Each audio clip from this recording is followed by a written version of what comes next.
یہ شبہات جیسے وہاں ہوئے، اللہ تعالیٰ مزے لینے کے لیے بیان نہیں کرتا، یہ آپ کے سامنے بھی یہی طریقہ کار دنیا میں آئے، ہر موقع پر آئے، ہر موقع پر آئے۔ بڑے پیمانے پر بش اور بلیئر نے کہا کہ دنیا میں جتنا دنگا فساد ہوتا ہے وہ مسلمانوں کی وجہ سے۔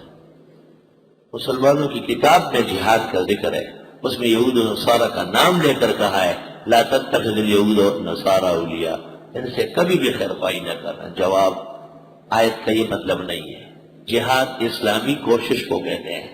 یہود و نصارہ سے مراد منحرفین ہیں، وہ منحرفین آپ کے ہاں بھی واجب القتل ہے۔ آپ حق بات کو غلط بات کے ذریعے پیش کر رہے ہیں۔ دہشت گردی اسلام میں حرام ہے، لا تفسدوا فی الارض۔ جہاد ہر مذہب اور ہر دین میں عزت کا مقام سمجھا جاتا ہے۔ آپ پانی اور دودھ کو، آپ موت اور دودھ کو ملانا چاہتے ہیں، یہ ہمیشہ اہل باطل کا طریقہ ہے۔ وہ غلط بات کو لے کر اس سے حق بات کو پیچھے ہٹانا چاہتے ہیں۔ دوسرا شعبہ۔ تیسرا شعبہ، یہ پیغمبر اس لیے نہیں ہے کہ یہ مشتبہ الفاظ بولتا ہے، مشتبہ الفاظ۔ جواب، مشتبہ الفاظ سے منع آیا ہے، لا تقولوا راعنا۔ یہ پیغمبر اس لیے نہیں ہے کہ آج ایک مسئلہ بتاتے ہیں کل دوسرا مسئلہ بتاتے ہیں۔ جواب، ما ننسخ من آیت او ننسها نأتی بخیر منها، یہ ناسخ و منسوخ کا مسئلہ ہے، یہ اللہ کی حکمت اور اللہ تعالیٰ وحی کی تکوین کا نظارہ ہے۔ یہ پیغمبر اس لیے برحق نہیں ہے کہ ان کو بیت اللہ سے نکال دیا گیا۔ سورۃ بقرہ مدنی سورت ہے۔ اگر یہ پیغمبر برحق ہوتے اور مسلمان سچے ہوتے، خدا ان کی حمایت کر لیتا، یہ کبھی بھی کعبے سے نہ نکلتے۔ جواب، ومن اظلم ممن منع مساجد اللہ، یہ مشرکین اور کافروں کا ظلم ہے۔ نبی عربی اور مسلمانوں کو باہر نکالا، یہ اصل حقدار ہے، اور ایک نہ ایک دن یہ انشاءاللہ وہاں ہوں گے اور قیامت تک کعبہ ان کے پاس رہے گا۔ یہ پیغمبر برحق اس لیے نہیں ہے کہ کبھی بیت المقدس کی طرف نماز پڑھتا ہے اور کبھی مغرب کی طرف اور کعبے کی طرف نماز پڑھتا ہے۔ جواب، للہ المشرق والمغرب، یہ خداوند تعالیٰ کا فیصلہ ہے، میں اللہ کے حکم کا منقاد اور تابعدار ہوں۔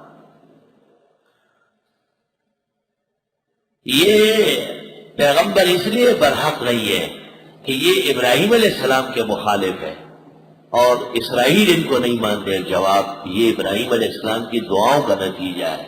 یہ ابراہیم علیہ السلام کے بیٹے حضرت اسماعیل جو اصل وارث اور معمار کعبے کے، ان کی اولاد در اولاد ہے۔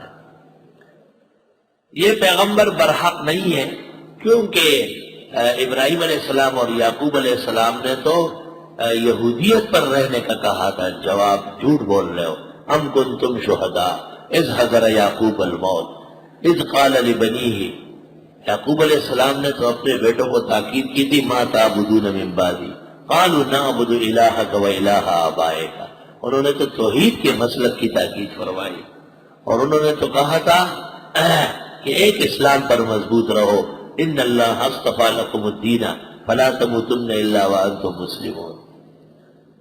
یہ کیسے پیغمبر ہے کہ چند دنوں کے لیے نماز بیت المقدس کی پڑھی اور پھر کعبے کی طرف پڑھ رہے ہیں؟ سیقول الصفحاء، یہ اعتراض حماقت سے پیدا ہے، یہ بیوقوفی کی وجہ سے اعتراض ہے۔ اللہ کے احکام اور وحی میں پیغمبر اللہ کے احکام وحی کا پابند ہوتا ہے۔ یہ پیغمبر کیسے ہے؟ لوگوں کو میدان میں لے آیا، بدر میں کٹوایا اور پھر کہتے ہیں یہ شہداء ہیں۔ لا تقولوا لمن يقتل في سبيل الله اموات بل احياء ولكن لا تشعرون۔ یہ پیغمبر کیسے ہے؟ صفا اور مروہ جہاں بت رکھے ہوئے تھے، یہ وہاں پر دوڑ لگاتے ہیں، ثواب سمجھتے ہیں۔ جواب، ان الصفا والمروہ من شعائر اللہ فمن حج، یہ تو خدا کی قدرت کی نشانی ہے، بت تو تم جیسے لوگوں نے رکھے تھے، ورنہ فمن حج البیت واعتمر فلا جناح علیہ ان یطوف بہما، حج ہو یا عمرہ ہو، یہاں کے آداب بجا لانے پڑیں گے۔